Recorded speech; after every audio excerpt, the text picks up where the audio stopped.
Bonjour à tous, bienvenue dans notre nouvelle vidéo Prévent Ligne réalisée par l'association Préventbus.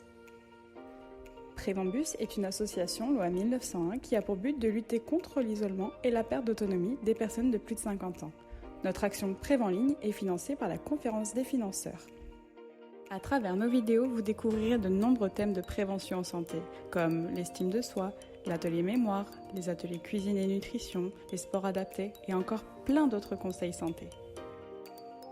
Vous pouvez retrouver toutes nos vidéos précédentes sur le site internet www.preventbus.com. Je vous souhaite une très bonne vidéo.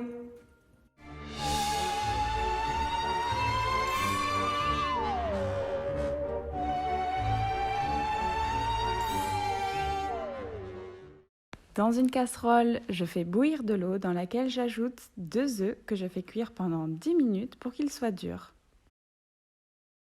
Une fois qu'ils sont cuits, je les retire de l'eau et je peux les fissurer à l'aide d'une cuillère à soupe. Attention à ne pas retirer la coquille, mais de simplement fissurer la coquille. Une fois que c'est fait, dans un récipient, je mets de l'eau et du colorant alimentaire violet.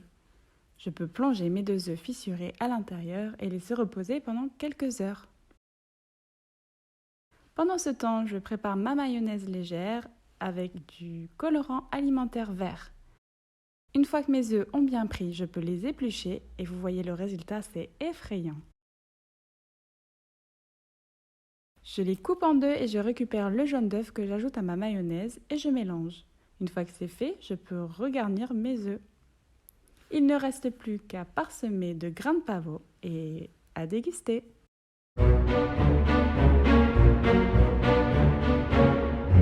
Pour démarrer ma recette de cocktail, je commence avec mes yeux de lutin. Pour cela, j'insère dans des litchis des myrtilles et je mets sur les litchis du colorant alimentaire rouge pour rendre ses yeux sanglants. Je les pique ensuite avec 2 cure-dents pour qu'ils tiennent sur le verre. Pour réaliser mon cocktail, je mets au fond d'un verre à pied de la grenadine sans sucre.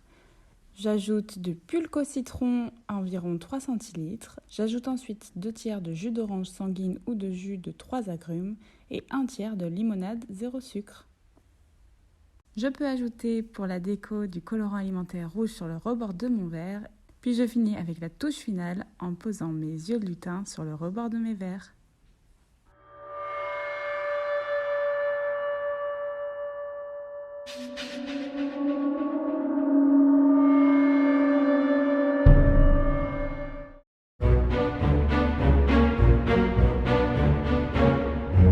Pour poursuivre mon repas d'Halloween, je continue avec ma soupe de courge. Pour cela, j'aurai besoin d'un filet d'huile, de la crème légère et d'un quart de courge ou potiron comme vous le souhaitez et d'un oignon. Je commence ma recette en découpant grossièrement mon oignon. Une fois que c'est fait, je peux commencer à découper ma courge et à l'éplucher à l'aide d'un économe. Vous verrez, c'est beaucoup plus simple que de le faire avec un couteau. Une fois que c'est épluché, je peux la découper en petits cubes de 3 à 4 cm. Une fois que tous mes ingrédients sont bien découpés, je peux faire chauffer un filet d'huile dans une marmite, ajouter les oignons pour les faire revenir pendant quelques minutes. Une fois que c'est fait, j'ajoute mes morceaux de courge bien découpés et je recouvre d'eau. Ensuite, je fais cuire pendant 45 minutes à 1 heure. En attendant que ma soupe cuise, je prépare mes petits bols dans des patidous. Ce sont des petites courges que vous trouverez facilement dans vos grandes surfaces. Je commence par découper le bas de ma courge pour la stabiliser. Ensuite, j'enlève le chapeau que je vais garder pour pouvoir garder ma soupe au chaud une fois qu'elle sera à l'intérieur. Une fois que j'ai enlevé le chapeau, je peux creuser la courge et enlever tous les pépins. On recommence avec le deuxième patidou et n'hésitez pas à ajouter des petits autocollants pour rendre ces bols encore plus mignons et encore plus sur le thème d'Halloween. Une fois que mes ingrédients sont cuits, j'ajoute de la muscade, de la crème liquide légère, je mixe le tout. J'ajoute également du sel et du poivre en fonction de mes goûts. Évidemment, j'évite de trop saler. Il ne reste plus qu'à déguster cette excellente soupe dans ces magnifiques bols faits maison.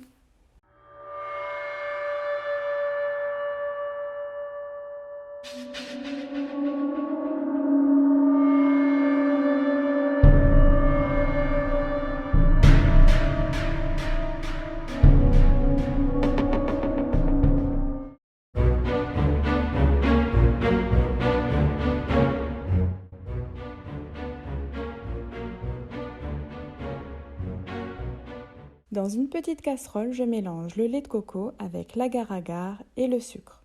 Je laisse le tout porter à ébullition. Puis je poursuis la cuisson pendant 30 secondes et ensuite je retire la casserole du feu. J'ajoute le lait végétal en mélangeant et je laisse refroidir quelques minutes dans la casserole. On pourra remarquer que la préparation commence à épaissir. Pendant ce temps, j'épluche et je coupe le kiwi en deux et je découpe des tranches fines. Je retire le centre, la partie blanche, de chaque tranche de kiwi. Je prépare des ramequins individuels et je dépose une tranche de kiwi dans le fond de chacun.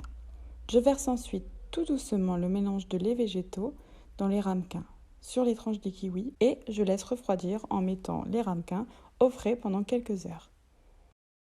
Pendant ce temps, dans une casserole, je porte à ébullition le jus de raisin. Je laisse réduire à petit bouillon pendant 15 à 30 minutes ou jusqu'à ce que le jus soit devenu sirupeux, comme si c'était un sirop bien épais. Et ensuite, je laisse refroidir. Je démoule délicatement la panna cotta sur une petite assiette et je creuse légèrement au centre du kiwi avec une petite cuillère pour faire l'iris.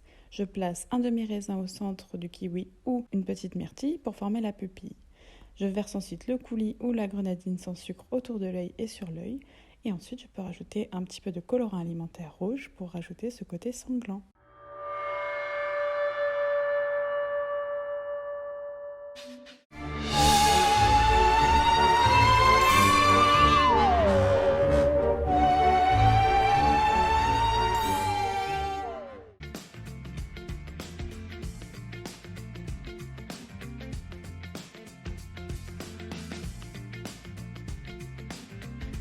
Le batch cooking, qu'est-ce que c'est ?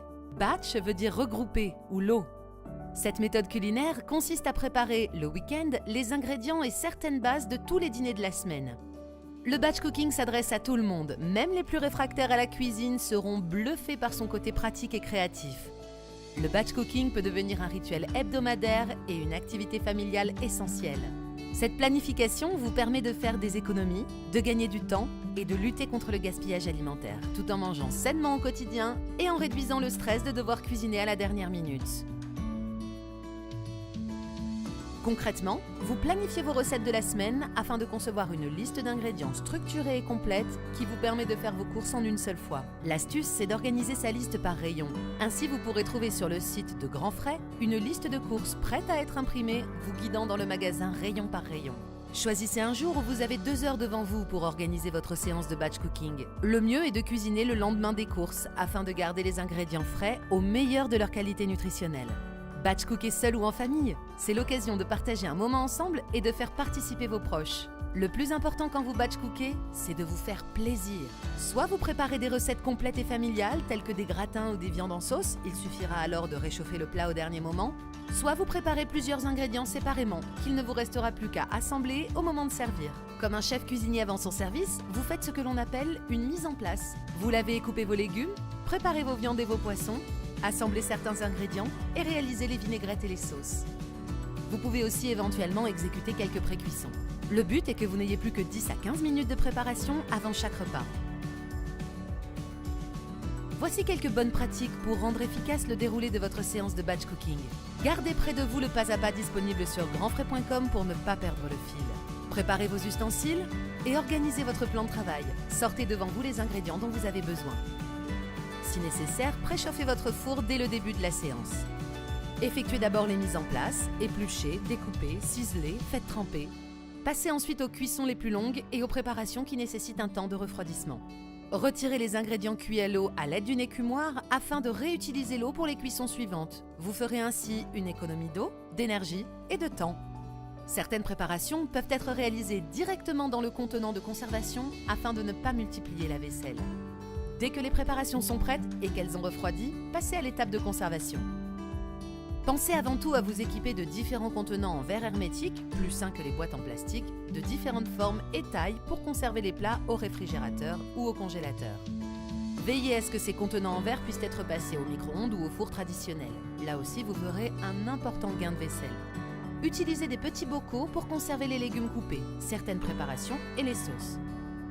Enfin, les sacs de congélation vous permettront une bonne conservation des préparations à congeler. Pour les préparations que vous conservez au réfrigérateur, veillez à ce qu'elles soient bien fermées hermétiquement et préférez manger les ingrédients fragiles en premier. Vous consommerez les viandes et poissons crus ou cuisinés ainsi que les fruits coupés les 2 premiers jours. Les légumes préparés se conserveront 1 jour de plus. Les légumineuses et céréales cuites 4 jours. Les herbes fraîches, salades et vinaigrettes jusqu'à 5 jours. Les gâteaux et les biscuits pourront eux attendre encore plus longtemps. Pour les plats et préparations que vous congèlerez, le délai de consommation est bien sûr plus long puisque vous pouvez conserver vos aliments jusqu'à plusieurs mois. Veillez cependant à ne jamais congeler d'aliments qui ont déjà été congelés et décongelés. Et pour vous aider, Grand Frais met à votre disposition une liste de courses toute prête et structurée ainsi qu'un pas à pas afin de vous guider dans toutes les étapes de réalisation de vos repas de la semaine. C'est déjà la fin de notre vidéo. J'espère qu'elle vous aura plu et que vous aurez eu les réponses à toutes vos questions. Si vous reste des questions, n'hésitez pas à nous les poser sur question.prédambus@gmail.com. Et en attendant la prochaine vidéo, prenez bien soin de vous et je vous dis à très vite.